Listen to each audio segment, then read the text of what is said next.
What's going on, Sports Wars? This is Ryan with the RK Outpost and GeeksGamers.com, and obviously there has been a lot of discussion about Joe Rogan going on the past few weeks because the mainstream media wants to deplatform him because they're jealous he's more successful than they are and they don't want him saying the things that he's saying. That started with misinformation, and when that didn't work, they turned to racism, and none of it has actually worked to help get him pulled down from Spotify, and it seemed like he was set to do UFC 271 today. However, something came out yesterday that indicated that's not going to happen. And now we have headlines like this: Joe Rogan no longer working commentary for Saturday's UFC fight due to, quote, scheduling conflict. And of course, the first thing that came through everyone's minds was, okay, yeah, sure, it's a scheduling conflict because obviously UFC is now partnered with ESPN and with Disney.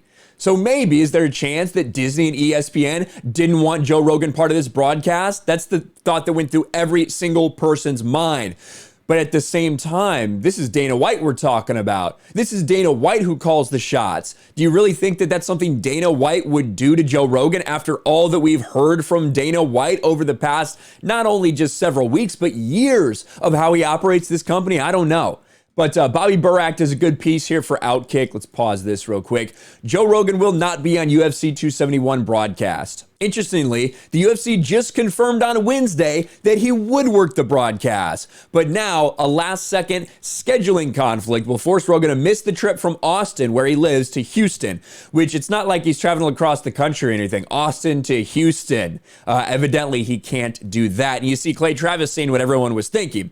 Joe Rogan's been pulled from UFC 271 a day before the event because of a scheduling conflict. You buy this, or is it a woke ESPN request?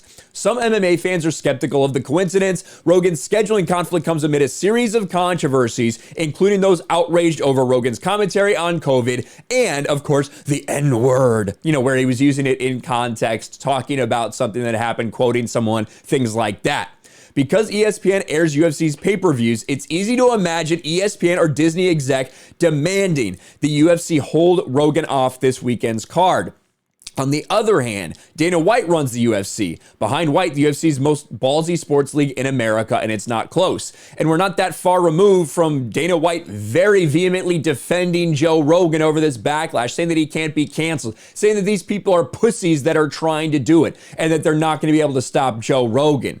I mean, and this comes, 1 or 2 days after one of your own fighters, one of your black fighters, Israel Adesanya, comes out and staunchly defends Joe Rogan as the crowd roars, as the crowd is excited because they love Joe Rogan too. Everyone that works at the UFC wants Joe Rogan there.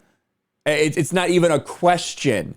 So it is very strange if they made this move. If Dana White had anything to do with this move, it doesn't really make any sense to me. Maybe it is a scheduling conflict. That's actually happened before. I think maybe 6 or 8 months ago, somewhere around there, something like that happened as well. It's just a scheduling conflict. Then Rogan was back on there, for the next pay-per-view. But it is a pretty big deal right now because Joe Rogan is at the center of a controversy. He's at the center of a cancellation. They want him gone, and he's standing up for free speech for a lot of people. That's how Joe Rogan's represented for them, is kind of free speech encapsulated right now. They don't like the fact that he's bent the knee a little bit already. So it's going to be interesting to see what happens. Let me know in the comments below. Smash a like button, subscribe to the channel, ring the bell for notifications, share this video out there, and I'll talk to you later.